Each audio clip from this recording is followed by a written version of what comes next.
තෙරුවන් සරණයි සදැහැති ඔබ සැමට.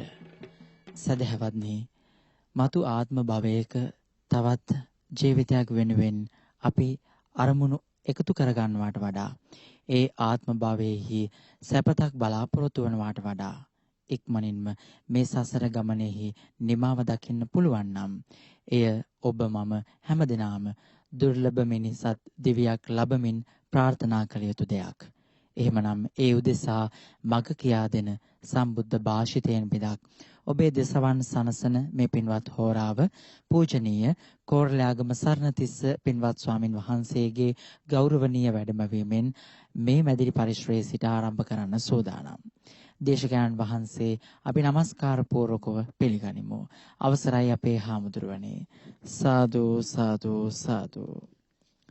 අද මේ දේශනාවට දායකත්වයේ ධර්මයෙන් කටයුතු කරන්නේ කෝකිල දේවී මැද්දේගොඩ මහත්මිය සහ පවුලේ සියලු දෙනා. 2019 7 වෙනි මාස 24 වන දින පරලොව සැපත් ස්වාමි පුරුෂයා වන ප්‍රේමලාල්ද තාබ්රු මහතාට පින් අනුමෝදන් කරවීම මූලික අපේක්ෂාවෙන් අද මේ පින්කමේ ඒ පිණිස දායකත්වයේ ධර්මයෙන් කටයුතු කරනවා. සමන්තා චක්කවාලේසු අත්‍රා ගච්ඡන්තු දේවතා සද්ධම්මං මුනි රාජස්ස සුනන්තු සග්ග මොක්කදං ධම්මස්සවන කාලෝ අයං බදන්තා ධම්මස්සවන කාලෝ අයං බදන්තා ධම්මස්සවන කාලෝ අයං බදන්තා. නමෝ තස්ස භගවතු අරහතු සබ්බ ධම්මේසු අප්පටිහත ඥානචාරස්ස දස බලධරස්ස චතු වේසාරජ්‍ය විසරදස්ස සබ්බ සත්තුත්තමස්ස ධම්මිස්ස රස්ස ධම්ම රාජස්ස ධම්මස්සාමිස්ස තථාගතස්ස සබ්බඤුනෝ සම්මා සම්බුද්දස්ස. නමෝ තස්ස භගවතු අරහතු සබ්බ ධම්මේසු අප්පටිහත ඥානචාරස්ස දස බලධරස්ස චතු වේසාරජ්‍ය විසරදස්ස සබ්බ සත්තුත්තමස්ස ධම්මිස්ස රස්ස ධම්ම රාජස්ස ධම්මස්සාමිස්ස තථාගතස්ස සබ්බඤුනෝ සම්මා සම්බුද්දස්ස. නමෝ තස්ස භගවතු අරහතු සබ්බ ධම්මේසු අප්පටිහත ඥානචාරස්ස දස බලධරස්ස චතු වේසාරජ්‍ය විසරදස්ස සබ්බ සත්තුත්තමස්ස ධම්මිස්ස රස්ස ධම්ම රාජස්ස ධම්මස්සාමිස්ස තථාගතස්ස සබ්බඤුනෝ සම්මා සම්බුද්දස්ස.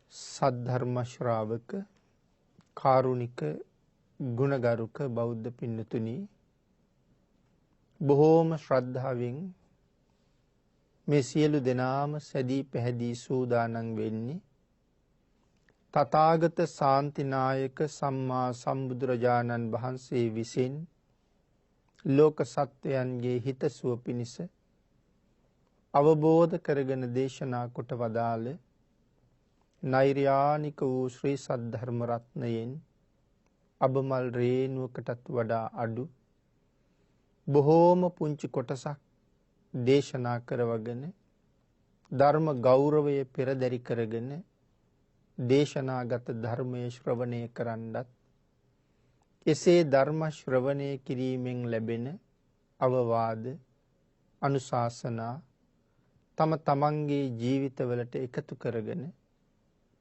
වඩාත් නිවැරදි මෙලව ජීවිතයක් සකස් කරගන්නත් නිවැරදි වූ මෙලව ජීවිතයක් තුළින් සුගතිගාමී වූ පරලොව ආයිති භවයකින් සැනසීමේ උතුම් පරමාර්ථයත් ඇතුවයි මේ සද්ධර්ම ශ්‍රවණය කරන්නත් ධර්ම ශ්‍රවණය කරන්න කැමති ලංකාවාසී ලෝකවාසී බොහෝ දෙනා වෙනුවෙන් මේ ධර්ම දේශනාව දානය කරන්නත් සූදානම් වෙන්නේ.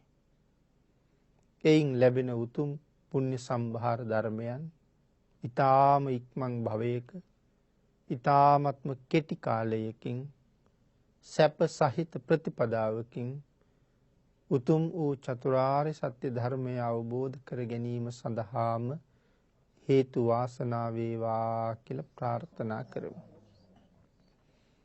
පින්තුනි, අද අපි සාකච්ඡා කරන්න බලාපොරොත්තු වෙන්නේ නිවැරදිව මරණ සතිය වඩන්නේ කොහොමද කියන කාරණාව.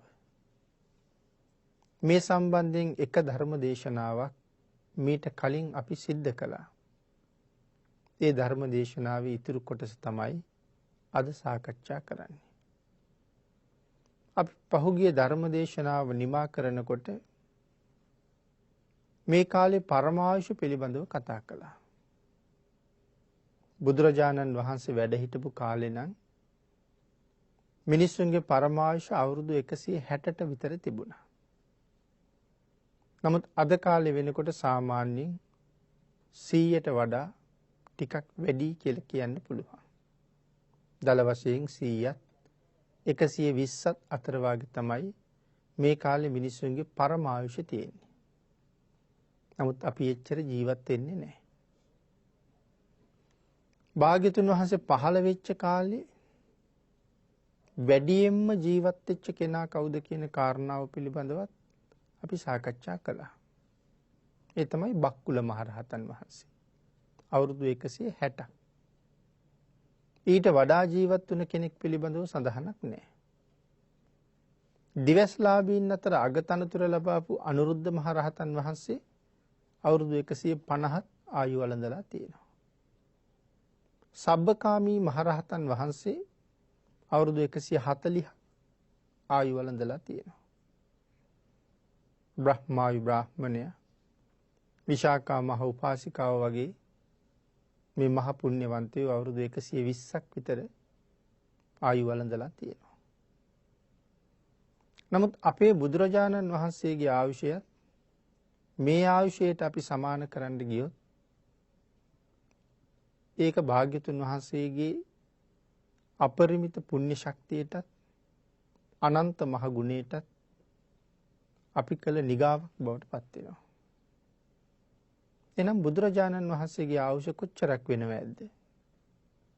සාමාන්‍යයෙන් බුදුරජාණන් වහන්සේගේ ආයුෂ සමහර අය කතා කරන්නේ අවුරුදු 120ක් විතර කියලා. භාග්‍යතුන් වහන්සේ වැඩ හිටියේ අවුරුදු 80යි. 120කට බුදුරජාණන් වහන්සේගේ ආයුෂ කොහොමවත් පින්නතුනි සීමා වෙන්නේ නැහැ. බුදුරජාණන් වහන්සේ නමකට මහා කල්පයක් උනත් වැඩ ඉන්න පුළුවන්. මේ මහා කල්පය කියන කාරණාව තමයි ආයුෂ් කල්පය කියන කාරණාව බවට පත් කරගෙන තියෙන්නේ. ඒ නිසා වැඩ ඉන්නවා නම් උපරිමයේ ආයුෂ් කල්පයයි කියලා කියන්නේ. මොකද සමහර අය 160ක් භාග්‍යතුන් වහන්සේ පහළ වෙච්ච කාලේ ආයුෂ තිබුණා කියන කාරණාව පිළිගන්නෙත් නැහැ. ඒ නිසා බුදුරජාණන් වහන්සේත් උපරිමයේ වැඩ හිටියා නම් 120ක් විතර වැඩ ඉන්නවා කියලා තමයි සඳහන් කරන්නේ. නමුත් පිළිතුරේ අපේ ධර්මයේ ඊට වඩා කරුණු මනාව පැහැදිලි කරලා දේශනා කරනවා. බුදුරජාණන් වහන්සේට විතරක් නෙමෙයි සතර ඊර්ධිපාද වඩලා තියෙන මහරහතන් වහන්සේලාටත් අවශ්‍ය නම් අසංඛ්‍ය ආයුෂ භුක්ති විඳින්න පුළුවන් කියලා. එහෙම නැත්නම් මහා කල්පයක් වැඩ ඉන්න පුළුවන් කියලා. ඒ කාරණාව විශේෂයෙන් සිහිපත් කරනවා අපේ බුදුරජාණන් වහන්සේ වගේම මේ ලෝකේ පහළ වෙන සියලුම බෝසත්වරු පහළ වෙන්නේ මෙත්තා පූර්වභාග සෝමනස්ස සහගත අසංකාරික ගුණයේ සංප්‍රයුක්ත විපාක සිතකින් මනුලව උපදින නිසා. මේ අන්තිම ජීවිතයේදී මනුෂ්‍ය වර්ෂ අසංඛ්‍යයක් ආයු වළඳන්න පුළුවන් කියලා. මේක සෑම බුදුරජාණන් වහන්සේ නමකටම සාධාරණයි. ඒ උන්වහන්සේලා සංසාරේ පුරාගත්ත අපරිමිත පුණ්‍ය ශක්තිය නිසා සියලුම බෝසත්වරු අසංඛ්‍ය ආයුෂ්කයි කියලා සඳහන් කරලා තියෙන්නේ දීඝනිකායේ මහා පදාන සූත්‍ර අට කතාවේ. ඒ නිසා ධර්මයේ සඳහන් වෙන නිසා අපිට මේ කාරණාව කොහොමත් සැක නැහැ පිළිගන්න වෙන්නේ අපේ ධර්ම ග්‍රන්ථවල තියෙන කාරණාව. බුදුරජාණන් වහන්සේ ආයු ක්ෂය වෙලා පිරිනිවන් පෑවනම් වර්ෂ අසංඛ්‍යයක්වත් වැඩ ඉඳලා තමයි භාග්‍යතුන් වහන්සේ පිරිනිවන් පාන්න වෙන්නේ. එහෙනම් භාග්‍යතුන් වහන්සේගේ පරිනිර්වාණය ආයුක්ඛය මරණය කියන තැනට අයිති වෙන්නේ නැහැ. ආයුෂය වෙලා නෙමෙයි පිරිනිවන් පාලා තියෙන්නේ. නමුත් සමහර අය කියන්නේ ආයුෂ් කල්පය. එහෙම නැත්නම් ජීවත් වෙලා වැඩ ඉන්න කාලය ආයුෂ් කල්පයේ බව. ඒ වැඩ හිටපු කාලය තමයි මේ ආයුෂ් කල්පය කියලා කියන්නේ. මොකද ධර්මයේ සඳහන් කරනවා කෙටියෙන් කප්පන්ති ආයු කප්පන් කියලා. මේ කෙටියෙන් සඳහන් කරලා තියෙන කාරණාව තමයි එහෙම තීරණයකට මේ අය එළඹිලා තියෙන්නේ. නමුත් ඒක කෙටි ප්‍රකාශයක්.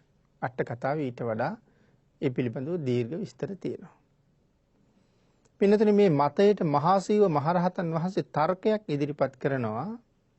බුදුරජාණන් වහන්සේට සියලු රෝගාබාධ මැඩගෙන මාස 10ක් වැඩ ඉන්න පුළුවන් නම් භාග්‍යතුන් වහන්සේට ඇතිවෙච්ච අතිසාර රෝගය. ඒ රෝගේ භාග්‍යතුන් වහන්සේ මාස 10ක් අදිෂ්ඨාන කරලා මැඩපවත ගත්තා. නැවත චුන්ද්‍ර කර්මාර පුත්‍රයාගේ දානේ වැළඳුවාට පස්සේ තමයි ඒ රෝගේ උත්සන්න වෙන්නේ. මේ දානේ නිසා උත්සන්න වෙනව නෙමෙයි භාග්‍යතුන් වහන්සේගේ අදිෂ්ඨාන කාලය එතනින් ඉවර වෙන නිසා. සියලු රෝග භාග්‍යතුන් වහන්සේට අදිෂ්ඨාන කරලා මාස 10ක් නවත්තන්න පුළුවන් නම් මේ රෝගේ උත්සන්න වෙච්ච වෙලාවේ ආයෙත් අදිෂ්ඨාන කරලා ඕන නම් මාස 10කට නවත්තන්න පුළුවන්. එහෙම මාස 10න් 10ට නැවැත්තුවත් භාග්‍යතුන් වහන්සේට මහා කල්පයක් නමුත් ආයු වළඳන්න පුළුවන් නේද කියන කාරණාව මහසීව මහරහතන් වහන්සේ මෙතන පැහැදිලි කරනවා. එමුණ පින්දුතුනි බුදුරජාණන් වහන්සේගේ 이르දි බලය අපි කවුරුවත් අව탁සීරු කරන්න හොඳ නැහැ. මොකද භාග්‍යතුන් වහන්සේට තියෙන හැකියාව භාග්‍යතුන් වහන්සේගේ ශක්තිය මේ ලෝකේ අපිට නෙමෙයි දෙවියෙකුට බ්‍රහ්මයෙකුට මාරයෙකුටවත් ප්‍රමාණ කරන්න පුළුවන් කමක් නැහැ. සීමා කරන්න පුළුවන් කමක් නැහැ. අපි එහෙම කරන්න හොඳත් නැහැ. රහතන් වහන්සේලාටත් අවුරුදු 1000ක් තරම් දුරට පවතින්න අදිෂ්ඨාන කරන්න පුළුවන් නම් යම් දේවල් භාග්‍යතුන් වහන්සේට තමන් වහන්සේගේ ආයුෂය අවශ්‍ය නම් අදිෂ්ඨාන කරන්න කොහොමවත් බැරිකමක් නැහැ. දැන් රහතන් වහන්සේලා අවුරුදු 100 ගණන් පවතින්න 이르දි දක්වලා තියෙනවා. ඒ කොයි වගේ තැන්වලද? මෙතන මහසෑය අපි මහසෑය ඇතුලේ ධාතුන් වහන්සේලා නිදහම් කරලා ඒ කටයුතු ඉවර කළාට පස්සේ රහතන් වහන්සේලාගේ අදිෂ්ඨානය නිසා එදා දැල්ලපු පහන් තාමත් ඒ විදිහටම දැල් වෙනවා කියලා සඳහන් කරන්නේ. එදා පූජා කරපු මල් තාමත් මල් මත ඉහපු පිනිදියවත් වේලෙන්නේ නැතුව ඒ විදිහටම නැවුම්ම සුවඳ හැමහම තියෙන බවයි සඳහන් වෙන්නේ. වනාපු සුවඳ වැලි තාමත් ඒ විදිහටම සුවඳ හමනවා. එතකොට මේ කරුණු අපි කොහෙන්ද දන්නේ? අපේ පැරණි පොත්පත්වල ඒ කාරණාව සඳහන් කරලා තියෙනවා. මේ තමයි රහතන් වහන්සේලාගේ අදිෂ්ඨාන ශක්තිය. නැත්තම් සමහර කෙනෙකුට තව නොයෙක් තර්ක විතර්ක ගොනු කරන්න පුළුවන්. වායුව ඇතුලේ රැඳෙන්නේ නැතුව කොහොමද පහන් දැල්ලුනේ? තර්ක ගොඩනගන්න පුළුවන්. ඒ සියලු තර්ක අභිභවනය කරලා තියෙන්නේ සංසාරයෙන් එතර ගියපු සව් කෙලෙස් නැසපු මහ පුණ්‍යවන්ත උත්තමයන් වහන්සේලාගේ අදිෂ්ඨානය. එතකොට කවුද මේක දැක්කේ කියලා කවුරු හරි අහුවොත් පින්නතේ අපි නොදැක්කා වුණාට අපේ රටේ රජකම් කරපු බුදුරජාණන් වහන්සේ වෙනුවෙන් අප්‍රමාණ ශ්‍රද්ධාවෙන් කටයුතු කරපු අපේ බාතිකාබේ මහරජුරු මේ කාරණාව දැක්ක බව සඳහන් කරනවා. මේ රජුරු එක අවස්ථාවක උපවාසයක් කළානේ. මට මහසෑය ඇතුළට ගෙනහිල්ලා භාග්‍යතුන් වහන්සේ දකින්න දුන්නේ නැත්තම් මම මේ මළුවේ මැරෙනවා කියලා. බුදුරජාණන් වහන්සේ පිළිබඳව අප්‍රමාණ ශ්‍රද්ධාවක් තිබුණ කෙනෙක්. ඔය මුළු මහසෑයම සමම්පිච්ච මල් වලින් වහපු කෙනෙක් තමයි බාතිකාබේ රජුරු කියලා කියන්නේ. අපිට කරන්න තියා හිතන්නවත් බෑ මේ සෑය අතුරු සිදුරු නැතුව කොත් කැරල් ඉඳලා පල්ලහැට එනකම්ම පිච්ච මල් වලින් වහන්නේ කොහොමද කියලා. ඉතින් ඒ වාගේ මහ පූජාවල් කරලා තමයි අදිෂ්ඨාන කළේ මට භාග්‍යතුන් වහන්සේ දකින්න ඕනේ කියලා. එහෙම නැති වුණොත් මම මැරෙනවා කියලා තීරණය කළේ. ඒ රජුරු කීප දවසක් උපවාසයේ හිටියා. මහරහතන් වහන්සේලා අදිෂ්ඨාන කරලා බැලුවා හැබෑවටම රජුරු හැබෑම උපවාසයක්ද කරන්නේ? හැබෑවටම රජුරු මැරෙනවමයි එක ගියේ නැත්තම්. ඊට පස්සේ තමයි රහතන් වහන්සේලා රජුරු ඇතුළට එක් යන්නේ. රජුරු ඇතුළ බලලා ඇවිල්ලා ඇතුළේ තිබුණ දේවල් මිනිස්සුන්ට දැක ගන්න නොලැබෙන නිසා තමන්ගේ රාජ්‍යයේ නිර්මාණය කෙරෙව්වා කියලා සඳහන් කරනවා. මිනිස්සුන්ට දැක බලා ගන්න මහසෑය ඇතුළ මෙන්න මෙහෙමයි කියලා. ඉතින් එහෙනම් බාතිකාබේ රජුරු මේ කාරණාව දැක්කා. ඊළඟට පින්නතුනි අපේ අජාසත්ත මහ රජුරු අපේ භාග්‍යතුන් වහන්සේගේ ධාතුන් වහන්සේලා ද්‍රෝණ 7ක් විශේෂයෙන් ධාතුන් වහන්සේලා ඉතුරු වෙනවා. ද්‍රෝණ ගණනාවක් ධාතුන් වහන්සේලා ඉතුරු වෙනවා. මේ ධාතුන් වහන්සේලා නැවත එකතු කරලා මහා කාශ්‍යප මහරහතන් වහන්සේ වෙනම පූජා පැවැත්තුවා. එකතු කෙරුවා කියලා සඳහන් කරන්නේ ධාතුන් වහන්සේලා බෙදලා දුන්න භාග්‍යතුන් වහන්සේගේ ආදාහන පූජාවේ පස්සේ. නමුත් සඳහන් කරනවා මහා කාශ්‍යප මහරහතන් වහන්සේ ඒ ප්‍රදේශවලට පුද පූජා පවත්වන්න අවශ්‍ය ධාතුන් වහන්සේලා ප්‍රමාණය ඉතුරු කරලා නැවත සියලුම ධාතුන් වහන්සේලා එකතු කළා කියලා. එකතු කරලා එක තැනක තියාගෙන පූජා පවත්වනවා. අවුරුදු 7යි මාස 7යි දවස් 7ක් එක තැන තියාගෙන පූජා පැවැත්වුවා. මෙහෙම පූජා පවත්වනකොට සක්‍ර දේවේන්ද්‍රයන් වහන්සේ එක දවසක් ඇවිල්ලා මහා කාශ්‍යප මහරහතන් වහන්සේට සඳහන් කළා ස්වාමීනි අපි මේ ධාතුන් වහන්සේලා තැන්පත් කරමුද කියලා. රහතන් වහන්සේ අහුවා ඇයි ඒ කියලා. ඒ වෙලාවේ සඳහන් කළා ස්වාමීනි අවුරුදු 7යි මාස 7යි දවස් 7ක් මිත්‍යා දෘෂ්ටිකව අවීචයටමයි ගියේ. ඒ හින්දා වුන්ට අනුකම්පා කරලා අපි ධාතුන් වහන්සේලා තැන්පත් කරමු කියලා. එයි මේ මිත්‍යා දෘෂ්ටිකව අවීචයට ගියා කියලා කියන්නේ. ධාතුන් වහන්සේලාට මේ විදිහට පුද පූජා පවත්වනකොට ඒකට අකමැති අය නිරන්තරයෙන් චෝදනා කළා. දොස් කීවා. ඒ දොස් කියපු චෝදනා කරපු හැමෝම අවීචියෙම ඉපදුනා කියලා කියන්නේ. පිළිතුරේ තව යන්න අපායවල 7ක් තියෙනවා. පොසුපත් නිරේවල් 128ක් තියෙනවා. ඒ කොහාටවත් නෙමෙයි ගිහිල්ලා තියෙන්නේ හැමෝම ගිහිල්ලා තියෙන්නේ මහ නිරේටමයි. ධාතුන් වහන්සේට පුද පූජා පවත්වනවට චෝදනා කරපු නිසා. එහෙනම් ඒ කාරණාව එදා වගේම තමයි අදත්. ඒ හින්දා මේ අයට අනුකම්පා කරලා ධාතුන් වහන්සේලා තැන්පත් කරමු කියලා කියන්නේ. ඒ ප්‍රකාශයට අවනත වෙලා අජාසත් මහ රජුරු මහරහතන් වහන්සේගේ උපදෙස් ඇතුව මේ මහ පොළොව යට සුවිසල් මාලිගාවක් හදලා මේ ධාතුන් වහන්සේලා මහ පොළොව යට තැන්පත් කරනවා. තැන්පත් කරලා ඊට උඩින් චෛත්‍යයක් හැදුවා. කළු ගල් වලින්. දඹදිව වන්දනා කරන්න ගියහම අපි එක ස්ථානයක් දකිනවා නටබුන් තමයි තියෙන්නේ අද වාලකණ්ඨක චෛත්‍ය තිබුණ තැන කියලා. මෙතන තමයි මේ ධාතුන් වහන්සේලා තැන්පත් කළ තැන හැටියට හැඳින්වෙන්නේ. බුද්ධ පරිනිර්වාණයෙන් අවුරුදු 200ක් විතර ඉක්මුණහම තමයි ධර්මාශෝක රජුරු පහළ වෙන්නේ. ධර්මාශෝක මහරජුරු තමයි නැවත මේ ධාතුන් වහන්සේලා ගොඩගන්නේ. ඉතින් රජුරු 84000ක් විහෙර විහාර හැදුවා. තැන්පත් කරන ධාතුන් වහන්සේලා හොයනකොට තමයි රජුරවන්ට මේ පිළිබඳව ආරංචියක් ලැබෙන්නේ තවත් ස්වාමින් වහන්සේ නමකගෙන්. ඉතින් රජුරු මේ ස්ථානයට ගිහින චෛත්‍ය ධාතුන් වහන්සේලා තිබුණේ නැති නිසා නැවත මහ පොළොව හාරනකොට අර ස්වාමීන් වහන්සේ ස්ථිරව කියනවා මෙතන ධාතුන් වහන්සේලා වැඩ ඉන්න ඕන කියලා. ඒ හාරනකොට රජුරවන්ට හම්බ වෙනවා දොරක්. මාලිගාවක දොරක්. නමුත් ඒ දොර අරින්න බෑ. ජම්බුද්දීපේ මහරජුරවන්ටවත් එදා තිබිච්ච කුමන ශිල්පයක් පාවිච්චි කරලවත් මේ දොර අරින්න බැරුව යනවා. රජුරවන්ට ඕන තරම් ඉංජිනේරුවරු ඉන්න ඇති. ඒ හැමෝම මේ පිළිබඳව පරීක්ෂා කරන්න ඇති. කාටවත් බැරුව ගියා. ඒ වෙලාවේ තමයි විශ්වකර්ම දිව්‍ය පුත්‍රයා. මෙතන පින්නතේ එන්නේ විශ්වකර්ම දිව්‍ය පුත්‍රයා.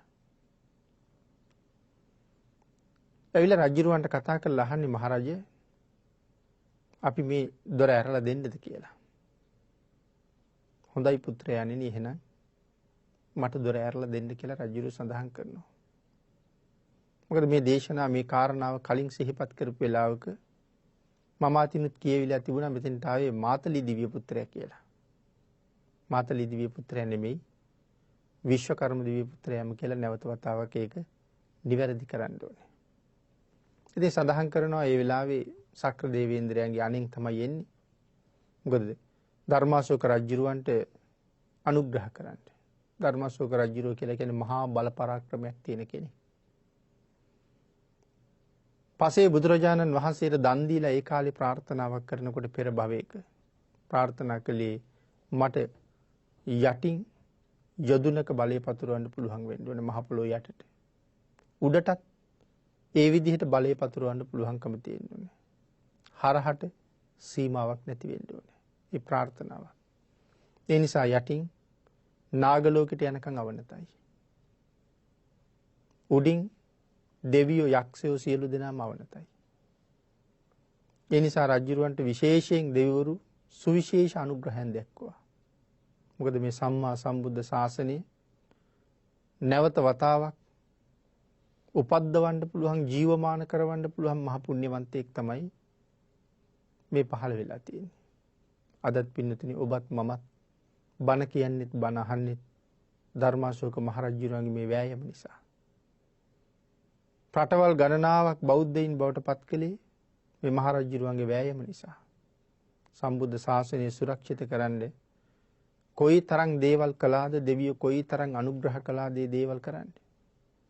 ආන්ගේ හින්දා විශේෂයෙන් සක්‍ර දේවේන්ද්‍රයන් වහන්සේගේ අනුග්‍රහයෙන් විශ්වකර්ම දිව්‍ය පුත්‍රයා මෙතෙන්ට ඇවිල්ලා දුන්නකුයි ඊතලයකුයි අරගෙන දුනුදිය මුදා හැරියා කියලා සඳහන් කරනවා අර දොරේ එක ඇණයකට. ඒත් එක්කම මුළු දොරම ඇරුණා කියලා සඳහන් කරන්නේ. රජුරෝ දොර ඇරුණාට පස්සේ බොහොම ප්‍රීතියෙන් ඇතුළට ගියා. ඇතුළේ ඇවිදගෙන යනකොට රංග රිදී මුතු මැණික් ගොඩවල් ගහලා තියෙනවා. එතන හසුන් පොතක් තිබුණා කියලා සඳහන් කරනවා. අනාගතයේ පහළ වෙන දුප්පත් රජවරු මෙතනින් එහාට යන්න එපා. අවශ්‍ය නම් ඇතිතරම් මේ රංග රිදී අරගෙන හපෝ යන්න කියලා. ඉතින් ධර්මාශෝක රජුරවන්ට බොහොම දුක හිතෙනවා. දීප චක්‍රවර්ති මුළු ජම්බුද්දීපේ අධිපතියා මං වාගේ රජෙකුටත් දුප්පත් කීවද කියලා. නමුත් තව ටිකක් රජුරු ඉස්සරහට යනකොට තව හසුන් පොතක් ලියලා තියෙනවා. රම්පතක තමයි ලියලා තියෙන්නේ. ඒකේ ලියලා තියෙනවා අනාගතයේ පහළ වෙන පියදාස නම් කුමාරයෙක්. මේ ධාතුන් වහන්සේලා මෙතනින් අරගෙන ලෝක සත්වයාගේ නිවන් දොර අරිමින් ආපහු පුද පූජා පවත්වන්නේ විහෙර විහාරවල තැන්පත් කරනවා කියලා. ඉතින් ඒක දැක්කහම නම් ධර්මාශෝක රජුරවන්ට මහ විශාල සතුටක් ඇති වුණා කියලා සඳහන් කරන්නේ. මහා කාශ්‍යප මහරහතන් වහන්සේ මම දැක්කා. දිත්තේ බෝ අයේන මහා කස්සපත්තේරේන ආර්ය වූ මහා කාශ්‍යපයන් වහන්සේ විසින් මා දක්නා ලදී. එහෙනම් මහා කාශ්‍යප මහරහතන් වහන්සේ මම දැක්කා. ඒකයි මම ගැන කියලා හසුන ලියලා තියෙන්නේ. කියලා ගොඩක් සතුටටපත් වෙලා තමයි ඇතුළට යන්නේ. එතකොට මේ අනාගතයේ පහළ වෙන දුප්පත් රජවරු, ඇයි මෙතන මේ දුප්පත් කියලා කියන්නේ? මෙතන පිළිදෙන විශේෂයෙන් දුප්පත් කියලා කියන්නේ ගුණ ධර්ම හීන නිසා. ගුණ ධර්ම නැති අය බුදුරජාණන් වහන්සේ ළඟට ගියොත් භාග්‍යතුන් වහන්සේ ඉන්න තැනින් වැඩම කරයි. ගුණ නැති අය ළඟ, සිල් නැති අය ළඟ භාග්‍යතුන් වහන්සේ වැඩ ඉන්න එකක් නෑ කියලා කියන්නේ. ගුණයෙන් හීනයි, සීලෙන් දුප්පත්. ඒකයි අනාගතේ පහළ වෙන දුප්පත් රජවරු කියලා කියන්නේ. ඉතින් මෙතනත් මහරහතන් වහන්සේලා අදිෂ්ඨාන කරලා තිබිච්ච හැටියට රජුරු ඇතුළට යනකොට තාම පහන් දැල් වෙනවා. මාලා මා මිලායන්තු, මේ මල් නොමැල වේවා. රහතන් වහන්සේලා අදිෂ්ඨාන කරලා තියෙන්නේ. මේ පහන් ඒ විදිහටම දැල් වේවා. මේ සුවඳ මේ විදිහටම හමත්වා. තාම ඒ වගේ කිසි වෙනසක් නෑ ඒ වෙනකොට.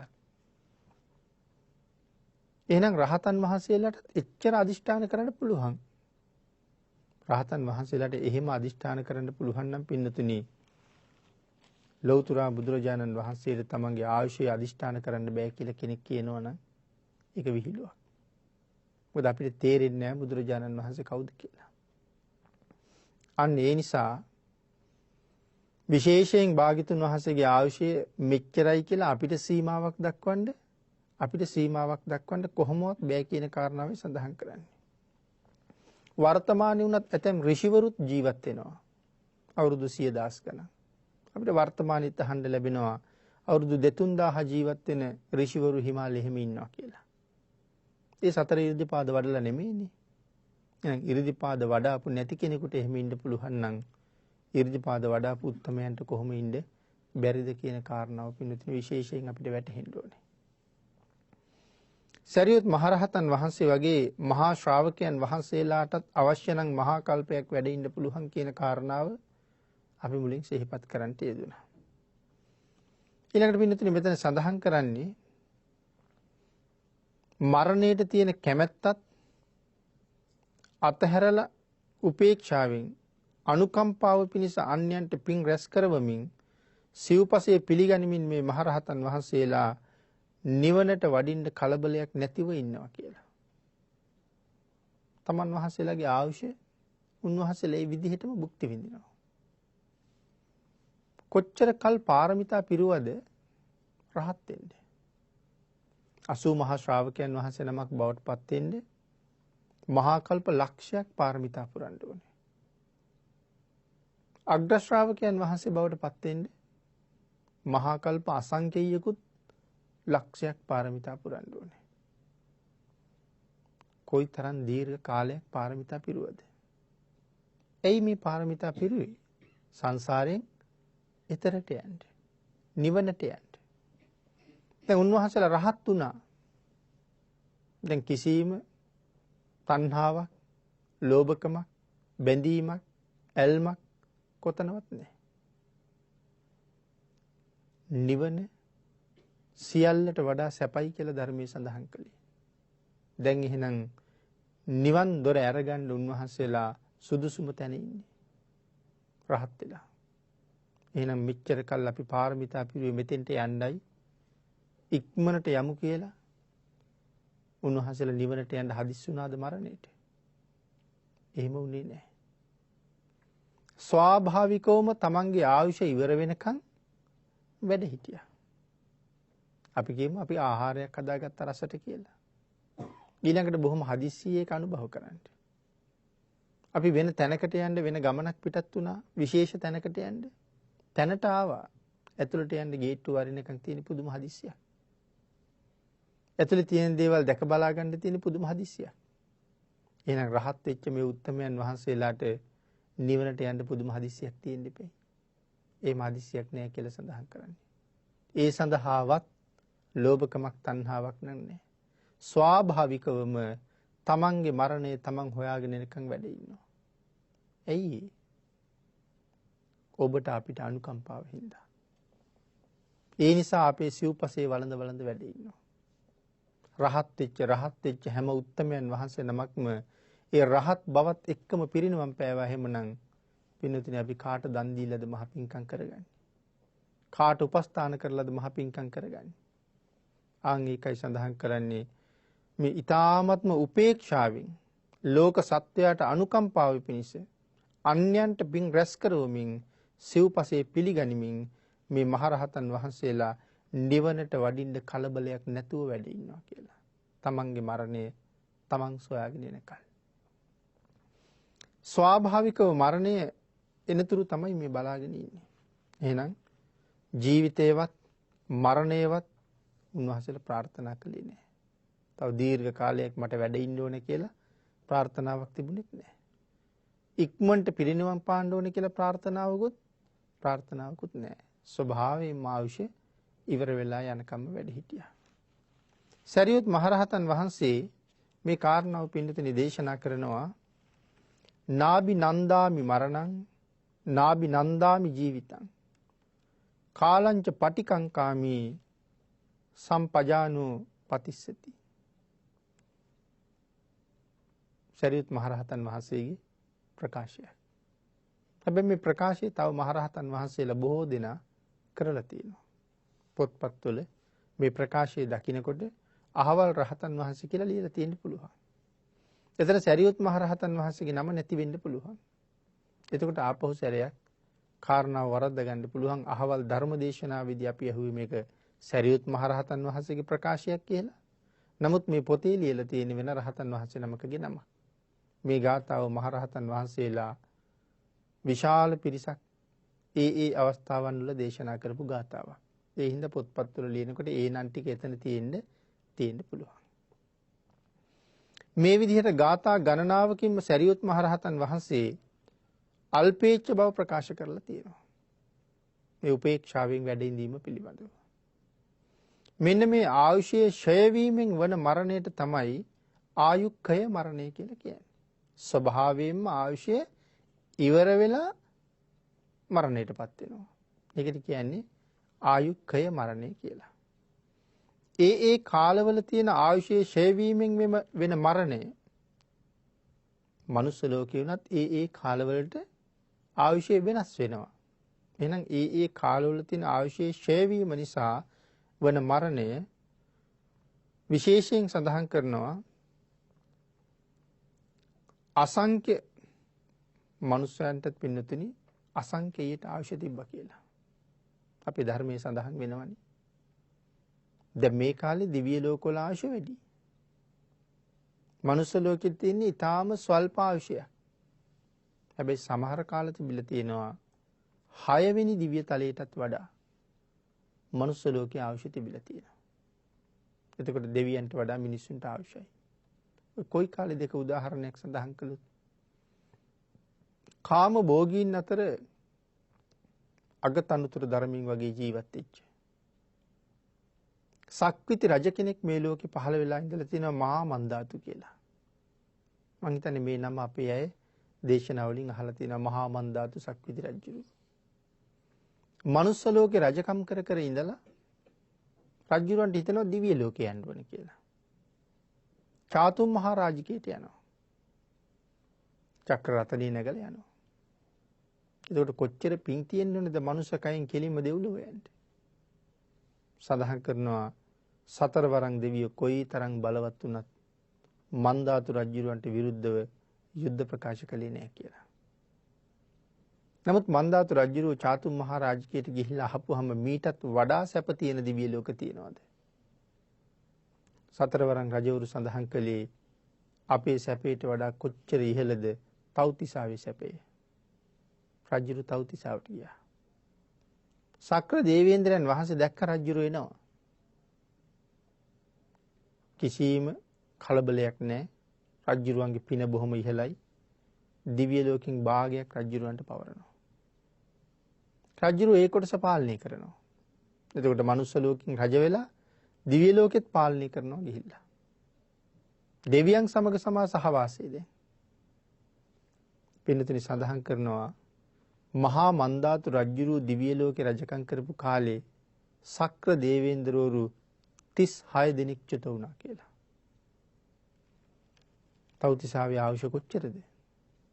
අවුරුදු 3 කෝටි 60 ලක්ෂයක්. එතකොට අවුරුදු 3 කෝටි 60 ලක්ෂයක් ආයුෂ භුක්ති විඳින සක්දෙවි රජවරු 36 දෙනෙක් චුත වෙනකන් මන්දාතු රජුරු තාමත් දිව්‍ය ලෝකේ. එහෙනම් මනුස්ස ලෝකේ තියෙන ආයුෂය දිව්‍ය ලෝකෙට වඩා වැඩියෙන් තිබුණා කියන කාලේ තමයි මේ කාරණාව සඳහන් කරන්නේ. ඊළඟට පින්නතුනි සාමාන්‍ය පුද්ගලයෙකුට ආහාර අනුභව කරන්නේ නැතුව ජීවත් වෙන්න පුළුවන් දවස් 7යි. එතකොට අපි සඳහන් කළා විශේෂයෙන් එහෙම ජීවත් වෙන්න වෙන්නේ දවස් 7ක් ඉන්නේ සාමාන්‍ය පුද්ගලයෙකුට කියලා. ඊට වඩා අසාමාන්‍ය පුණ්‍ය ශක්තියින් තියෙන විශේෂිත පුද්ගලයෝ ඉන්නවා දවස් 7ට වඩා ජීවත් වෙන්න පුළුවන් අය. නමුත් සාමාන්‍ය පුද්ගලයෙකුට දවස් 7යි කියලා කියන්නේ. මේකට උදාහරණ කීපයක්ම සඳහන් කරන්න පුළුවන්. විශේෂයෙන් සඳහන් කරනවා මේ දුසී මාරයා කලාබු රජු මේ අයගේ මරණය පිළිබඳව. එහෙම සඳහන් කරන්නේ ෂණයෙහිම මරණයටපත් වෙනවා. යම් කාරණාවක් නිසා ෂණයකම මරණයටපත් වෙනවා. දවස් 7ක්වත් ආහාර නැතුවත් ඉන්නේ නැහැ. ෂණයකම මරණයටපත් වෙනවා. දුසී මාරයා ෂණයකින් මරණයටපත් වුණා කියලා කියන්නේ. පින්නතුනි සංසාරේ හරි භයානකයි. මේ මහා කල්පයේ පටන් ගන්නකොට ඉස්සරලාම පහළ වෙච්ච බුදුරජාණන් වහන්සේ කකුසඳ භාග්‍යතුන් වහන්සේ. කකුසඳ බුදුරජාණන් වහන්සේගේ අග්‍ර ශ්‍රාවකයන් වහන්සේලා දෙනමක් හිටියා. විදුර සහ සංජීව කියලා. විදුර කියලා කියන්නේ ප්‍රඥාවන්තයින් අතර අගතනතුර දරාපු මහරහතන් වහන්සේ. ඒ කියන්නේ අපේ සරියුත් මහරහතන් වහන්සේගේ තැන ගත්ත උත්තමයන් වහන්සේ. එක දවසක් බුදුරජාණන් වහන්සේත් එක්ක පිණ්ඩපාති වඩිනවා. ගමනක් වඩිනවා. දුසී මාරයා මේ වෙලාවේ ඒ ගමේ පුංචි දරුවෙකුට ආවේශ වෙලා ගල් කැටයක් දහලා හිසට පහර දුන්නා. අග්‍ර ශ්‍රාවකයන් වහන්සේගේ හිස බිඳුණා. ලේ වැක්කිරෙනවා. බුදුරජාණන් වහන්සේ ගමනක් වඩිනකොට වටපිට බලන්නේ බොහොම අඩුයි. ඉදිරියේ විතරයි බුදුරජාණන් වහන්සේලා බලන්නේ. ඥානේ නැමැති ඇහෙන් තමයි හාත්පස පේන්නේ. ඉදිරිය බලාගෙන වඩිනවා. නමුත් පිටිපස්සේ වඩින අග්‍ර ශ්‍රාවකයන් වහන්සේට මාරයා කරපු දේ භාග්‍යතුන් වහන්සේ ඥාන ශක්තියෙන් දකිනවා. දැකලා නතර වෙලා ආපහු හැරෙනවා. මොකද අපි තමයි යම් දෙයක් බලන්න වෙච්චාම පිටිපස්සට බෙල්ල හරවලා බලන්නේ. සඳහන් කරනවා ලෞතුරා බුදුරු එහෙම කවදාවත් බලන්නේ නැහැ කියලා. එහෙනම් කොහොමද භාග්‍යතුන් වහන්සේ බලන්නේ? නතර වෙලා සම්පූර්ණ මුළු ශරීරයම ඒ පැත්තට හරවනවා ඇතෙක් හැරෙනවා වගේ. නාගාව ලෝපණේ කියලා එක සඳහන් කරන්නේ. එහෙම බලන රහතන් වහන්සේගේ හිස බිඳිලා ලේ ගලනවා. උන්වහන්සේ අත තියාගෙන ඉන්නවා. භාග්‍යතුන් වහන්සේ මාරයට කතා කළා. කතා කරලා කියනවා මාරය උඹ උඹේ සීමාව ඉක්මවා ගියා කියලා. පිළිතුරු මේ භාග්‍යතුන් වහන්සේගේ තියෙන විශිෂ්ටත්වයේ සහ තේජාන්විත බව නැවත වතාවක් පැහැදිලි කරන තැන. උඹ උඹේ සීමාව ඉක්මවා ගියා. මාරයට ඒ කියන්නේ සීමාවක් තියනවද? මාරයාගේ සීමාවත් බුදුරජාණන් වහන්සේට තීරණය කරන්න පුළුවන්. මොකද මේ මාරයට මිනිස්සුන්ට කරදර කරන්න එක එක ක්‍රම වලින් පුළුවන්. හැබැයි භාග්‍යතුන් වහන්සේ ඒ දේවල් වලට එච්චර බැලුවේ නැහැ. නමුත් මේ සංසාරයෙන් එතර යන්න ගුණ පුරන මහ උත්තමයන් වහන්සේලාට මේ වාගේ ගුණ පුරලා ලෝක සත්වයාට අනුකම්පාවෙන් වැඩ ඉන්න මහ උතුමන් වහන්සේලාට මායя කරදර කරනවා නම් භාග්‍යතුන් වහන්සේ බලනවා. අර එක තැනක සඳහන් කළා සාමාන්‍ය අය කියන මායя කරදර කරනකොට භාග්‍යතුන් වහන්සේ වැඩි බලන්නේ නැහැ කියලා. අනුකම්පාව නැති හින්දාද? වැඩක් නැති හින්දා. අපි භාග්‍යතුන් වහන්සේ එක තැනක ධර්ම දේශනා කරන වෙලාවට විශාල පිරිසක් රැස් වෙලා හිටියා. ඒ පිරිසට භාග්‍යතුන් වහන්සේ මේ දේශනාවෙන් සඳහන් කරනවා භාග්‍යතුන් වහන්සේගේ දේශනාවට අනුව හරියටම ක්‍රියාත්මක වුණොත් පිළිපැද්දොත් දවස් 7න් රහත් වෙනවා කියලා. ඒ වුණාට කවුරුවත් අහන්නේ නැහැ ස්වාමීනි එහෙනම් මම වීරිය වඩන්න දවස් 7න් රහත් වෙන්න කියලා කියන්නේ නැහැ කවුරුවත්. ඉතින් භාග්‍යතුන් වහන්සේ බැලුවා ඇයි මෙච්චර කරුණු පැහැදිලි කරලත් කවුරුවත් අහන්නේ නැත්තේ එහෙම කාරණාවක් මගෙන් කියලා. සියලු දෙනාටම මාරය ආවේශ වෙලා ඉන්නේ. සංසාරයෙන් ඈතර යන්න වීරිය වඩන්න කතා කරන්න ඉඩ දෙන්නේ නැහැ. ඊළඟට භාග්‍යතුන් වහන්සේ අදිෂ්ඨාන කරලා බැලුවා මාරයා ඉවත් කරවලා මේ අයට ධර්ම දේශනා කළොත් මේ අය වීරිය වඩනවද කියලා. එහෙමත් නැහැ. මාරයා ඉවත් කරවලා දේශනා කළා කියලා කවුරුත් උත්සාහයක යෙදෙන්නේ නැහැ. එහෙනම් භාග්‍යතුන් වහන්සේ මාරයා ඉවත් කරවන්නේ නැහැ. මාරයා ඉවත් වෙලා යනවා භාග්‍යතුන් වහන්සේ කරුණු කාරණා දේශනා කරාම ආවේශ වෙලා මේ හිත යටපත් කරලා ඉන්නේ. ඉතින් ඒ හින්දා විශේෂ අනුකම්පාවක් දක්වන්නේ නැහැ. මොකද මාරයා අයින් කෙරෙව්වත් මේ අය සංසාරයෙන් එතර යන්නේ නැහැ දැම්ම. වීරිය වඩන්නේ නැහැ දැම්ම. එහෙනම් ඉතින් ඒ අය කොහොමද සසරට අතහැරලා දාලා ඉන්නවා. නමුත් එහෙම නෙමෙයි. මේ ජීවිතෙන් සංසාරයෙන් එතර යන්න වීරිය වඩන උත්තමයන් වහන්සේලාට කරදර කරන්න આવුත් භාග්‍යතුන් වහන්සේ සමහර වෙලාවට ඒ තැන් වලින් මාරය අයින් කරනවා. ඉතින් භාග්‍යතුන් වහන්සේගේ අපරිමිත අනුකම්පාව ලබන්න පුළුවන් මට්ටමට අපි දියුණු වෙනවද කියන කාරණාවට තමයි අපිත් යන්න ඕනේ. ඒතර භාග්‍යතුන් වහන්සේ කාටද විශේෂයෙන් මේ අනුකම්පා කරලා තියෙන්නේ? සංසාරයෙන් ඈතර යන්න වීරිය වඩන අයට, ගුණ පුරන සිල් රකින්න අයට භාග්‍යතුන් වහන්සේගේ කරුණාව සාමාන්‍ය අයට වඩා වැඩි වැඩියෙන් ලැබෙනවා කියන කාරණාවයි පින්නතුනි මෙතන පේන්නේ. නමුත් දුසී මාරයා සීමාව ඉක්මවා ගියා.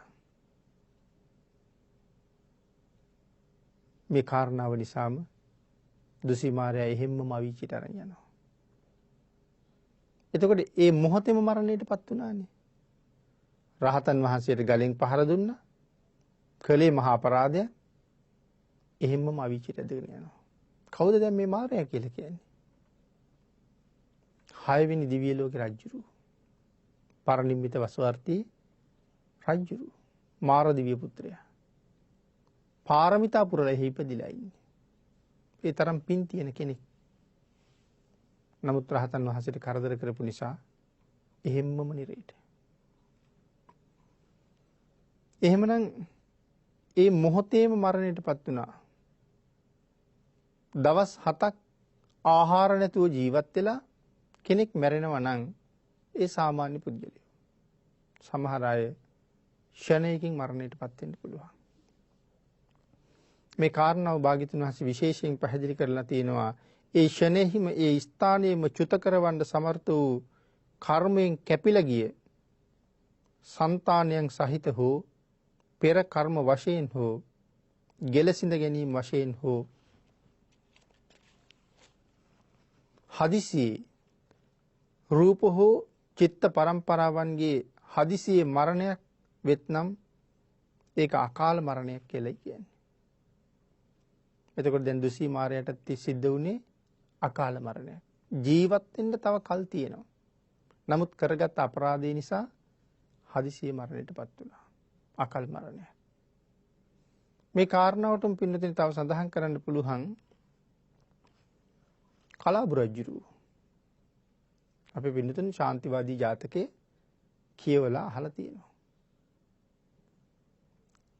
ශාන්තිවාදී තාපසතුමා රජුරුවන්ගේ උයනේ හොඳට මල් පිපිලා තියෙන සාල වෘක්ෂයක් යට විවේකීව වැඩ හිටියා. සඳහන් කරනවා තනියම හැසිරෙන ඇතෙක් වගේ කියලා. බොහොම නිදහසේ. කිසිම බැඳීමක් නැහැ. විවේකීව වැඩ ඉන්නවා. කලාබු රජුරුවත් උයනට ආවා. උයනට ඇවිල්ලා උයන් සිරි නරඹලා ටික වෙලාවකින් රජුරුව තමන් එක්ක ආපු අන්තఃපුර ස්ත්‍රීන් එක්ක එක ස්ත්‍රියකගේ උකුලේ හිස තියාගෙන රජුරුව නිදාගත්තා. අනික් අය නටනවා, ගයනවා, වයනවා. රජුරන්ට නිින්ද ගිහිල්ලානේ. අර කාන්තාව නටන එකේ තේරුමක් නැහැ. වෙහෙසටපත් වෙනවා විතරයි. ඒ නිසා ඒ කාන්තාව උයන් සිරි නරඹන්න ඇවිදින්න ගියා. ඒ අය ඇවිදගෙන ගියා. ගිහිල්ලා මේ තාපසතුමා දැක්කා. දැකලා අපි බණ කතාවක් අහගමු කියලා තාපසතුමා ළඟ වාඩි වුණා. නමුත් දැන් රජුරෝ උකුලේ රජුරෝ ඔළුව තියාගෙන නිදාගෙන ඉන්න කාන්තාවට යන්න හැටියක් නැහැ. ඒ හින්දා ඇයට ඊර්ෂියාවක් ඇති වුණා. ඊර්ෂියාව නිසා ඇතිවෙච්ච කෝපයත් එක්ක තමන්ගේ ශරීරය හොලවලා රජුරුව හැරෙව්වා. රජුරුව හැරුණාම අර නටන ගායන වයන අය කවුරුවත් නැහැ. ආන්ගේ හින්දා රජුරුව විශේෂයෙන් සඳහන් කරනවා අවදි වෙන්නෙම කේන්තියෙන් කියලා. කොමේ කට්ටිය කලාබු රජුරුව එච්චර හොඳ කෙනෙක් නෙමෙයි. කහංගතා වසලියෝ මේ වසලියෝ කොහෙද ගියේ කියලා තමයි නැගිටින්නේ. ඒ වෙලාවෙ ඉතින් අර කාන්තාව සඳහන් කරනවා ස්වාමීනි අර එහා පැත්තේ ඉන්නවා තාපසවරේ ඒ තාපසතුමා ළඟ බණ අහනවා කියලා. හොඳටම කේන්ති කියලා කඩුවත් අරන් නැගිටින්නේ ඒ කූට ජටිලය මං මරනවා කියලා. රජුරු බොහොම කේන්තිකාරයෙක් බව දන්න නිසා කඩුවත් අරගෙන මේ පැත්තට එනකොට රජුරවන්ට ඊටාම සමීප කාන්තාව මෙතන හිටියා. ඒගොල්ලෝ ඇවිල්ලා රජුරවන්ගේ අතින් කඩුව ගත්තා. දැන් රජුරවන්ට කඩුව නෑ ඇති. නමුත් තාපසතුමා ළඟට ගිහිල්ලා කතා කරලා ඇහුවා කවුද කියලා. ඒ වෙලාවේ සඳහන් කළා මහරජතුමනි මම ශාන්තිවාදී කියලා. ඇයි ඒ ශාන්තිවාදී කියන්නේ? ඒතර සඳහන් කළා මහරජතුමනි කවුරු හරි බැන්නොත් මම බනින්නේ නැහැ. කවුරු හරි ගැහුවොත් මම ගහන්නේ නැහැ. කවුරු හරි මට කරදර කළොත් මම ඒ අයට කරදර කරන්න යන්නේ නැහැ. මගේ ජීවිතේ නැති කරන කෙනාටත් මම කරුණාවමයි දක්වන්නේ. මෛත්‍රියමයි දක්වන්නේ. ඒ නිසා මට ශාන්තිවාදී කියනවා කියලා. එහෙනම් ඔබේ ශාන්තිය බලාගමුකෝ කියලා රජුරු ඊට පස්සේ කරන්න ඕනේ මොනවද කියලා තීරණය කරනවා. පින්නතුනි අද ධර්මදේශනාවට අපිට වෙන් වෙලා තියෙන කාලය නිමා වෙලා තියෙන නිසා මරණ සතිය පිළිබඳව සාකච්ඡා කරන දෙවෙනි ධර්මදේශනාව අපි මේ විදිහට නිමා කරන්න බලාපොරොත්තු වෙනවා. ආයුක්කය මරණය, කම්මක්කය මරණය, උභයක්කය මරණය, උපච්ඡේදක මරණය ආදී වශයෙන් මරණ ගණනාවක් සඳහන් කරලා තියෙනවා. ඒ පිළිබඳව තමයි අපි මේ සාකච්ඡා කරමින් යන්නේ. දැන් මේ ෂණික මරණය කියන කාරණාව එතකොට ආයුෂ ඉතුරු වෙලා තියෙනකොට මැරෙනවා. ඒ මරණය ගැන තමයි මේ සාකච්ඡා කර කර ඉන්නේ. දුසී මාරයට ජීවත් වෙන්න ආයුෂ තිබුණා. නමුත් තමන් කරපු අපරාධය නිසා හදිසියෙම චුත වෙන්න සිද්ධ වුණා. ඒකට තව එක කාරණාවක් තමයි ශාන්තිවාදී තාපසතුමාට කරදර කරපු කලාබු රජුරවන්ට වෙන කාරණාව පැහැදිලි කරන්න මේ ආරම්භ කරන්නට යෙදුනේ. එහෙනම් ඒකේ ඉතුරු කාරණා ටික ඊළඟ දේශනාවෙන් සාකච්ඡා කරන්න ඉතුරු කරලා අපි ධර්ම දේශනාව මෙතනින් නිමා කරමු. මරණ සතිය වඩන්න කැමති සත්පුරුෂයන්ට මහත් වූ ප්‍රයෝජනයක් පිණිස නිවැරදිව මරණානුස්සති භාවනාව වඩන්නේ කොහොමද කියන කාරණාව සාකච්ඡා කෙරෙන දේශනා මාලාවේ දෙවෙනි ධර්ම දේශනාවේ දායකත්වයේ දරනු ලබන්නේ කෝකිල දේවී මැද්දේගොඩ මහත්මිය සහ පවුලේ සියලු දෙනා 2019 7 වෙනි මාසයේ 24 වෙනි දින පරලෝ සැපත් ස්වාමි පුරුෂයා වන ප්‍රේමලාල්ද තාබ්රු මහත්මයාට පින් පැමිණවීම පිණිස. ප්‍රේමලාල්ද තාබ්රු මහත්මයා වයස අවුරුදු 71ක් 71කින් නිධන ප්‍රාප්තියට පත්වෙච්ච බව සිහිපත් කරනවා. තාබ්රු සහ මැද්දේගොඩ පවුල්වල දෙපාර්ශ්වයේම පරලෝසපත් සියලුම ඥාතීන්ට පින් අනුමෝදන් කිරීම මේ පින්නතුන්ගේ උතුම් බලාපොරොත්තුවක් හැටියට සිහිපත් කරනවා. සුජීවත්ව සිටින මෑණිවරුන් දෙදෙනාට ධර්මවතී හේවා විසින්ති මහත්මිය සහ විමලා මැද්දේගොඩ යන දෙදෙනාටම නිරෝගී සුවය ප්‍රාර්ථනා කිරීමත් ධර්ම දේශකයන් වහන්සේට මෙම දේශනය සිදු කිරීමට ඒ උතුම් කුසල බලයෙන් ප්‍රාර්ථනීය වූ බෝධියකින් උතුම් නිවන් සුව අත්පත් කර ගැනීම සඳහා මේ කුසල් හේතු වේවා. බෞද්ධ මාධ්‍ය ජාලයේ සභාපතිව වැඩවසා අපවත් වී වදාළ දරණාගම කුසල ධම්ම ස්වාමින් වහන්සේට නිවන් අවබෝධ පිණිස මෙම ධර්ම දේශනාවේ කුසල කර්මයේ හේතු වේවා. මාධ්‍ය ජාලයේ වර්තමාන අධ්‍යක්ෂක ස්වාමින් වහන්සේට සියලු කටයුතු කිරීමට අවශ්‍ය ශක්තිය මේ පුණ්‍ය ශක්තිය නිසා නිරන්තරයෙන් ලැබේවා. ස්වාමි පුරුෂයාට අසනීප වූ අවස්ථාවේ සිට නන් අයුරින් උපකාර ලබා දුන්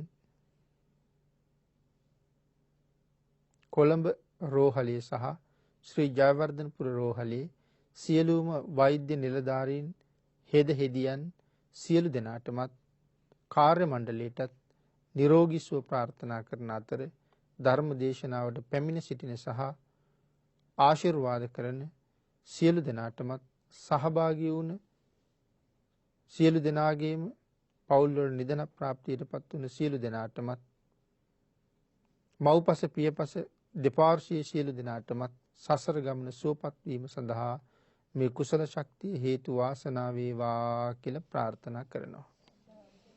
දායක පිරිස විසින් පින් අනුමෝදන් කළ සියලු දෙනාටම පින් අනුමෝදන් වේවා. ආශිර්වාද කළ සියලු දෙනාටම රත්නත්‍රි ආශිර්වාදයෙන් නිදුක් නිරෝගී භාවයේ චිරජීවනයේ උදා වේවා. සියලු දෙනාටම ඊ타ම ඉක්මන් භවයක ඊ타මත්ම කෙටි කාලයකින් සැප සහිත ප්‍රතිපදාවකින් උතුම් චතුරාර්ය සත්‍ය ධර්මය අවබෝධ කරගන්න මේ සද්ධර්ම දානානිසංසයේ පාරමිතාවක් වේවා කියලා ප්‍රාර්ථනා කරනවා. ආකාශට්ඨා ච බුම්මට්ඨා දේවා නාග මහිද්దికා පුඤ්ඤන්තං අනුමෝදිත්වා චිරං රක්칸තු ලෝක සාසනං දේවෝ වස්සතු කාලේන සස්ය සම්පatti හෝතු ච පීතෝ භවතු ලෝකෝ ච රාජා භවතු ධම්මිකෝ.